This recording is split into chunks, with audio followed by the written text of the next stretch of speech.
Hi, my name's Gary Crandall. This year I decided to take a cycling trip down Highway 1 from Point Reyes to Santa Cruz, visiting some of the teaching gardens and farms along the way.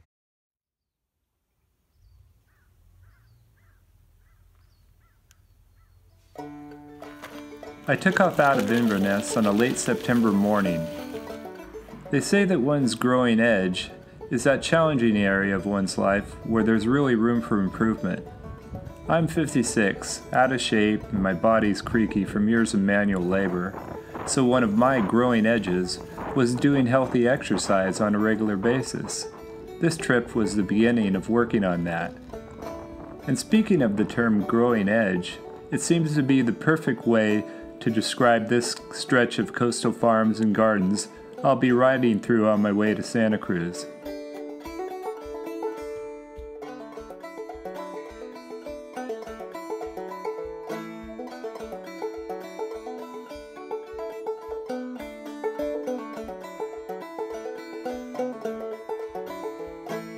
The trip out of Point Reyes Station and towards Bolinas starts easily enough, though there are no bike lanes. This section is mostly flat. In the beginning, the passing cars kind of rattle my nerves. After Stinson Beach, the road starts to get steeper. Then it starts to wind back and forth. The sheer cliffs along some edges of the road make me nervous. I could easily imagine myself catapulted over that low guardrail onto the rocky beach below. As my legs ache, I'm starting to wonder how good an idea this trip was.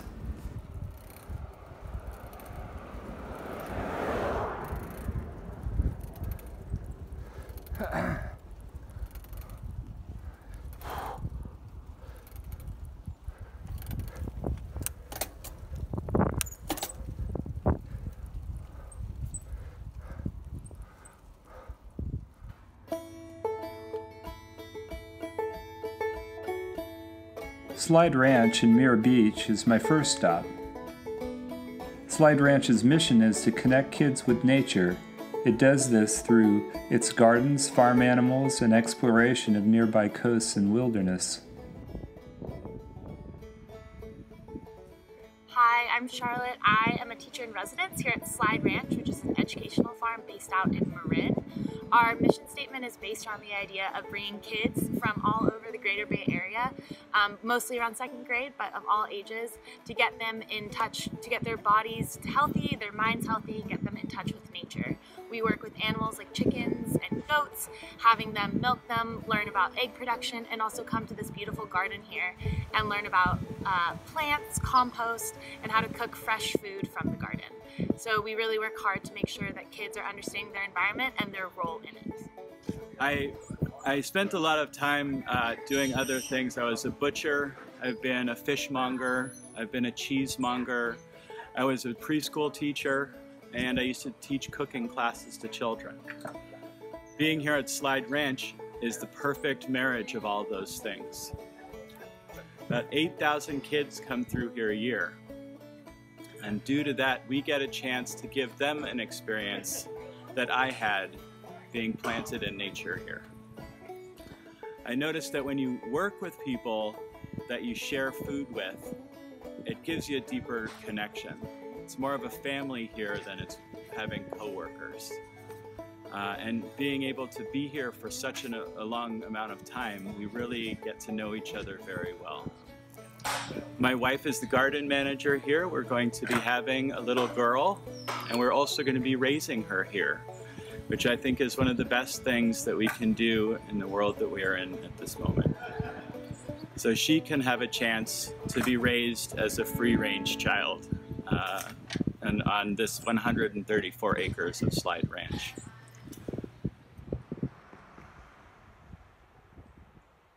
Next, I'm on to Green Gulch Farm Zen Center.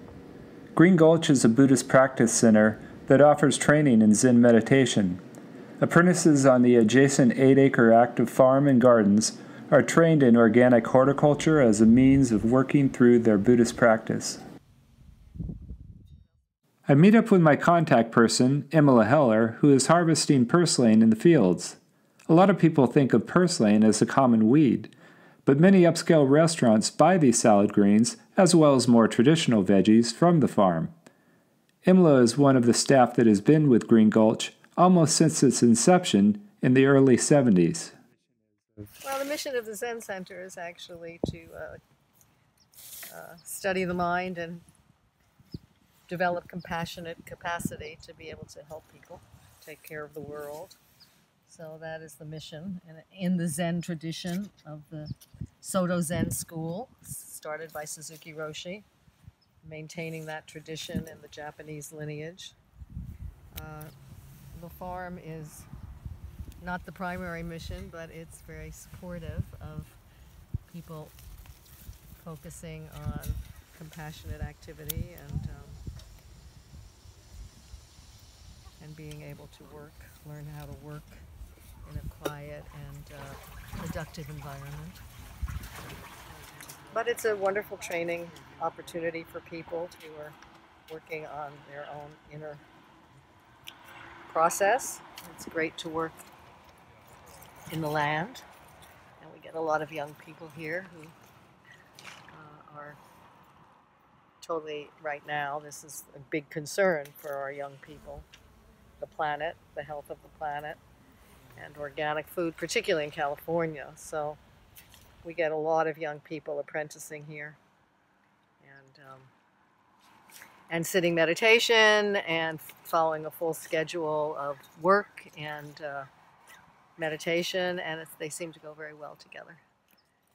And we train, people get trained in farming, but the primary purpose is actually to help people to see and study their minds, and it's a great opportunity to do that while you're watching things grow.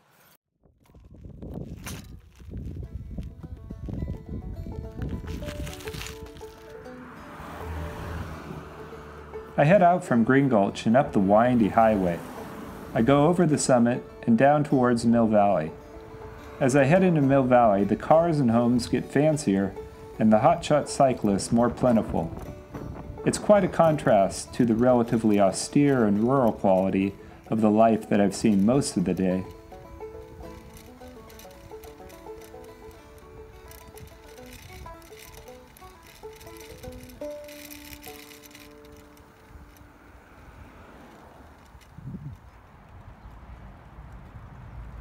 Today I'm heading for San Francisco and ultimately Pacifica.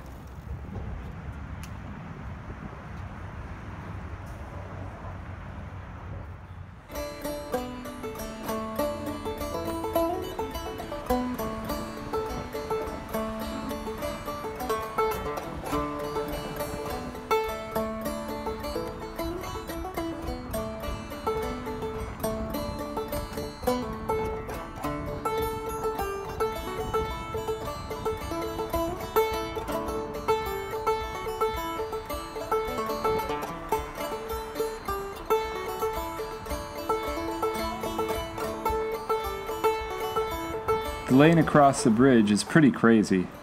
Both the amount of riders as well as the relatively narrow two-way bike path make the ride somewhat dicey.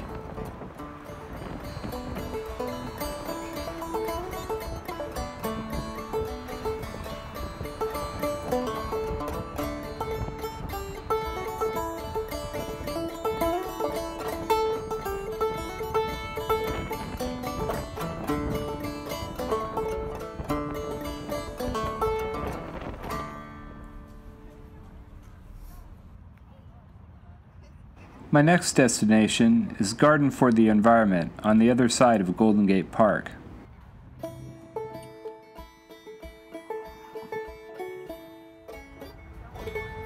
Garden for the Environment is a half-acre educational and demonstration garden in the Sunset District of San Francisco. Classes are taught on sustainable gardening to people throughout the San Francisco Bay Area. My name is Maggie Marks, and I'm the director here at Garden for the Environment, and we are San Francisco's teaching garden. So we were established in 1990 to teach San Franciscans how to garden sustainably. So using plants to enhance our local environment and our soil and our water and fight climate change rather than detract from that with chemical pesticides and fertilizers. So we run a number of different teaching programs, from weekend workshops to field trips for youth. And our flagship program is called Get Up, and it's a 3-month intensive training program to take community members and help activate them into garden educators and compost educators, so they can go back to their community and spread the word about what they've learned here. And we've run that since 1996, and nearly 700 people have graduated from that program so far. And I think what I love about this place, you know, beyond the obvious, beyond the gardening and the environmental aspect, is just the sense of community here. I feel like this place feels like a sacred place to me, especially out here living in the city. It just feels like, you know, a nice sanctuary to return to every week.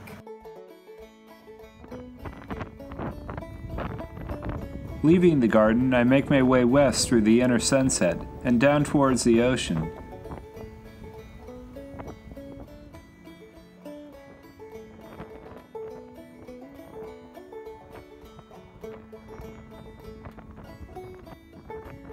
The wind gets stronger as I get closer to the sea.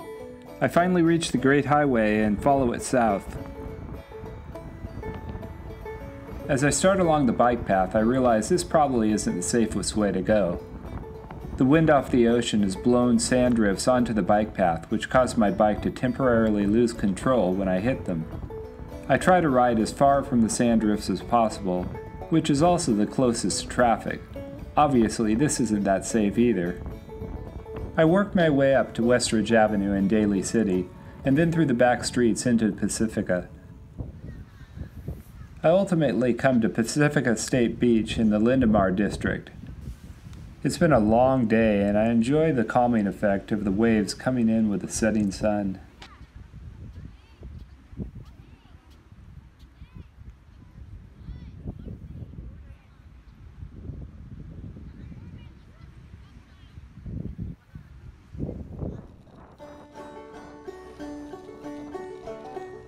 Today I head out to Half Moon Bay and then on to Pescadero.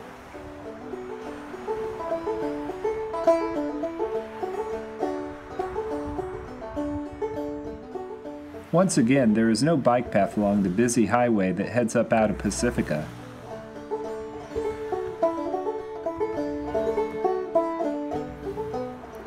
Finally, I reach the Tom Lantos, or Double Slide Tunnel, which has a spacious bike lane.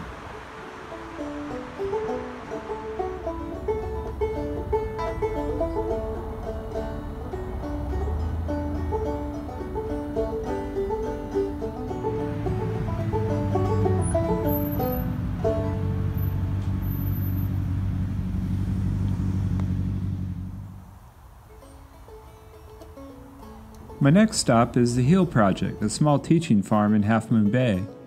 The HEAL in the name is an acronym for Health, Environment, Agriculture, and Learning. The HEAL Project uses this farm, school sites, and in the classroom learning to teach kids where their food comes from and why it matters. Seeds are really tiny, right? Sometimes they're so tiny you can't even see them.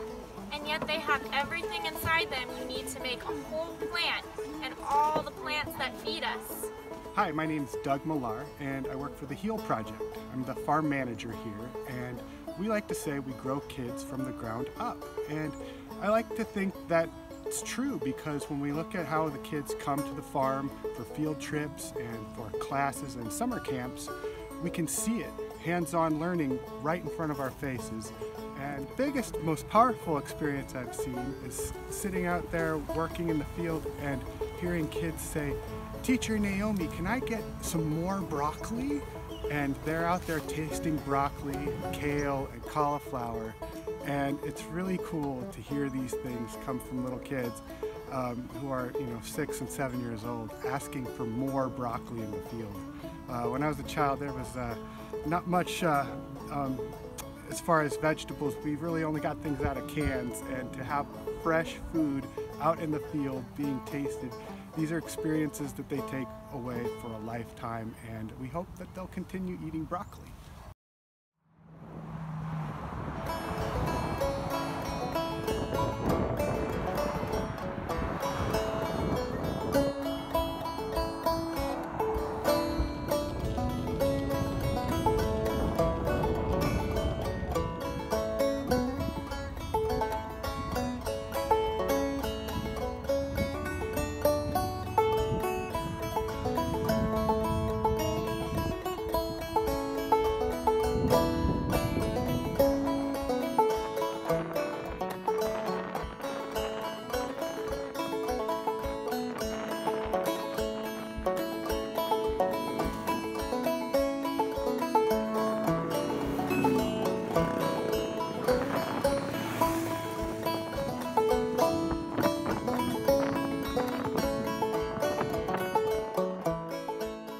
My final destination today is the Pigeon Point Lighthouse Hostel in Pescadero, where I'll stay tonight. I'm glad to get there because the weather is starting to get more cold and wet as the day goes on. I'm looking forward to soothe my sore muscles in the hot tub they have there right near the ocean.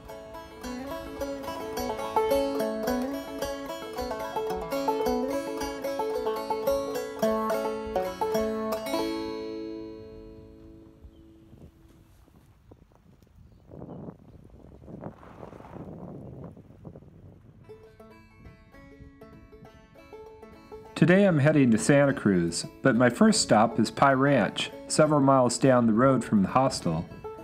Pie Ranch is a teaching farm with a multi-tiered approach to educating people about food and organic agriculture.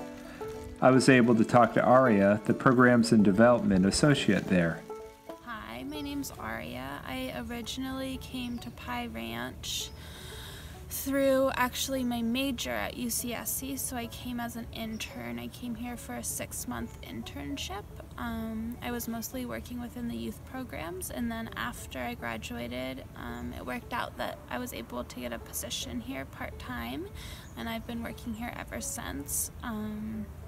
Pie Ranch has a mission to cultivate a healthy and just food system through farmer training, regional partnerships, and youth education. So the area that I work the most in is the youth education. So we do a couple things. One is we run a summer program for high schoolers. They live on the farm for six weeks. Monday through Thursday, and they get a chance to go really deep into one track, so they can pick farming or culinary or food marketing. It's a really beautiful program, and I feel lucky to have just finished my 2nd season working through that program. The other thing that we do with youth is we run field trips. So youth from all over the Bay Area will come for day field trips or overnights, and they'll have a chance to see a working organic farm. We bake pies, they get a meal prepared by us, and they really just get to explore this environment. The other thing that we do is farmer training. So we run a 9-month farmer apprenticeship, and they live on site and get to learn how to farm. We also have a summer farming internship where people can live on the farm for 3 months, so they can choose based on what fits their schedule, and they get a stipend for being here. So hopefully it's a little bit more accessible to some folks. And then the third thing that we do is regional partnerships, and we try to create partnerships with other organizations in the area to kind of further our mission of a healthy and just food system.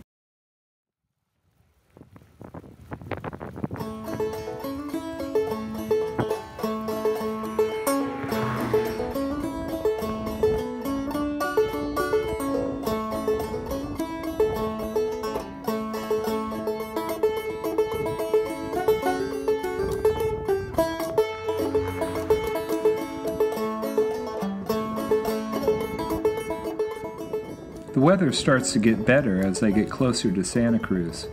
Fortunately, the earlier forecast of rain seems to be holding off for one day.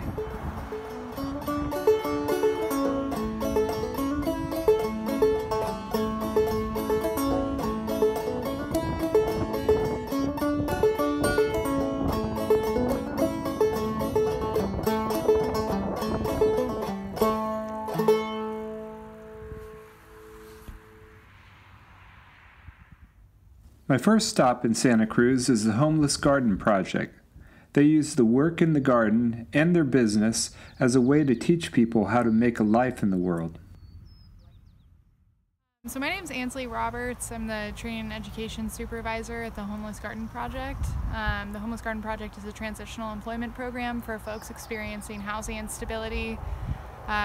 Folks acquire job skills and work towards the end goal of getting into another job in housing within a year, and they do that both working 20 hours a week on our farm. It's 3.5 acre diversified organic and vegetable operation, and then also our value-added enterprise where we make things like dried flower wreaths and really continue the cycle and make it all full circle.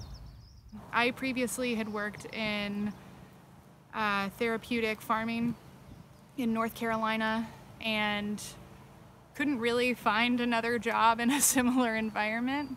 And one day I saw the posting for Homeless Garden Project and was really drawn not only to being able to farm in a healing environment and give people space for that, but also the wider mission of bringing more and more people into understanding of what their neighbors are going through, and really create a community space where anyone can come and be accepted. And for me, what really drives me and keeps me here is the smiles I see on people's faces every day. As cheesy as that may sound, it's a lot of the folks we work with, it's just a really bright spot, and there gets to be a community here that really welcomes all kinds of people in every space, and it really shows you the healing power of being connected and being connected to land, and the potential of human kindness even, and it's really, really restorative. Even when really tragic things happen here, it's really great to have that community come together, and plus farming's fun. So I got accepted into the program, and then that's when I found out how amazing and powerful this place is, and not only this place, but how powerful gardening can be, and how it's such a therapeutic thing. It's such a healing thing. Thing about the Homeless Garden Project, we have a lot of volunteers, so a lot of these volunteers come from a way different place than us who are in the streets, us who are whatever, don't have a house. And that's the only difference right there. And so you have all these different types of people, and they all come together at this farm with all different wants and different needs. But when we all get together at this garden, we all come together at this garden, we all become one, and it's such a beautiful thing, amazing thing. And it makes you realize that, there are good people out there. And just because there's differences, there's not really differences. We're all here, we're not there. We're all together on this. And it's amazing how gardening did that for me.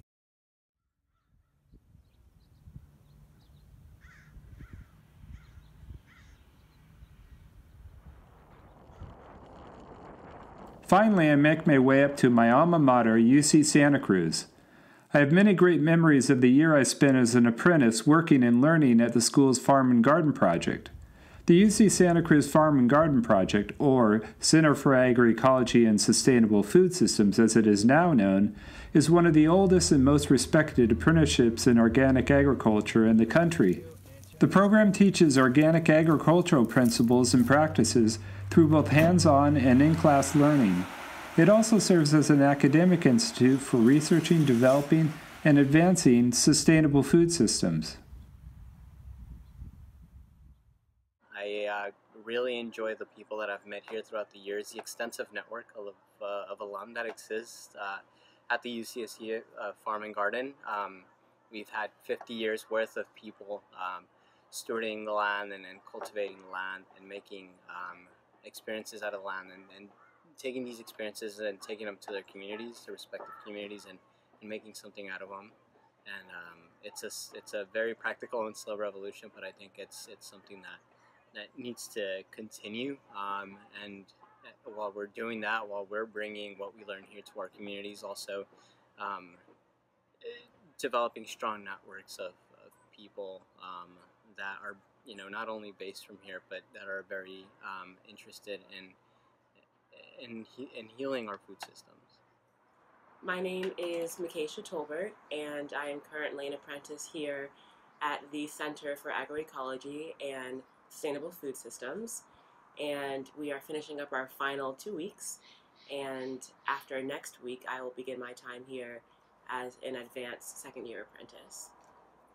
I came to CASFAS from New York City, and while there was working in philanthropy and working with Black farmers across the South and supporting their organic cooperative networks. So a lot of coming to CASFAS for me was about wanting to shift the role that I play in the food system, and I spent 3 years in New York doing a lot of writing and narrating and sharing of the stories that I was collecting on the road. And somewhere in that, and somewhere in doing work with Black farmers on a rotating basis, part of me wanted to see what the other side was like. And so I'm here as a writer, as someone who wants to be a grower and a farmer, and also as a potter and a cook, hoping to figure out how all of those things integrate themselves.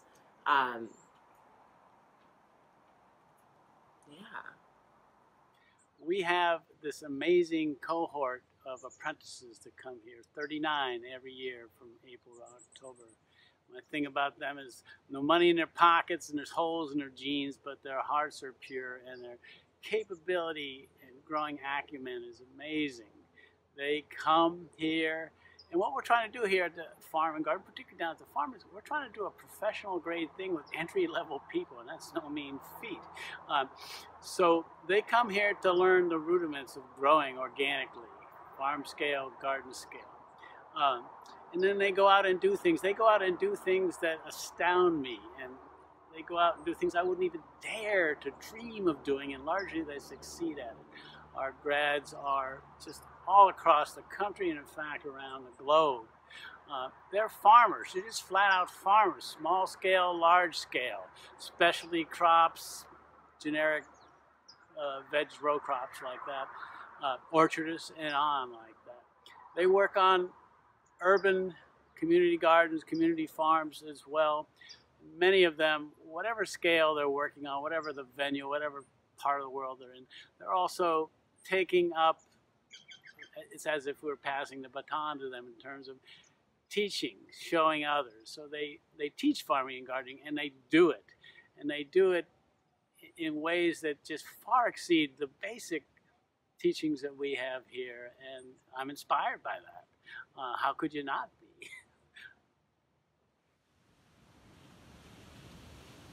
At the end of the day, I go down to Natural Bridges Beach to rest my sore muscles and reflect on the trip and what I've learned. So, maybe an out-of-shape old fart like me can make a harebrained tour down Highway 1 on a 20-year-old bike and learn some things in the process. And maybe kids can learn about their environment, where their food comes from, and actually have some fun at the same time. And maybe gardening can be simultaneously a way to attain enlightenment, create community and social justice, and empower people to take control of their lives. I like to believe it can.